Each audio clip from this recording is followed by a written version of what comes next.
It's Patrick at Pals. C2 Corvettes. We love them at Pals. You might remember this car. We put a 383 engine in it a little while ago. Why is it here today?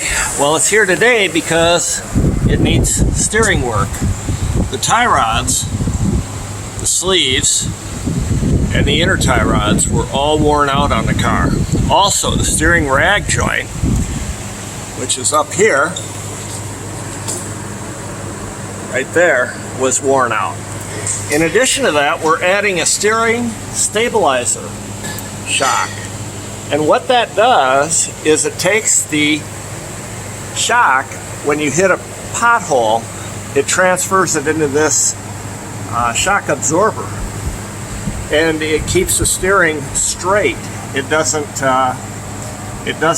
move going down the road. It stays nice and straight. So the car is going to have new tie rod ends, sleeves, and a steering stabilizer added to it, along with the steering rag joint, which goes into the steering box and the steering column.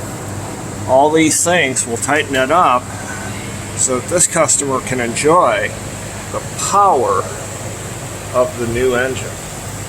If you've got a C2 Corvette and you have steering problems or suspension problems, bring it to Pals.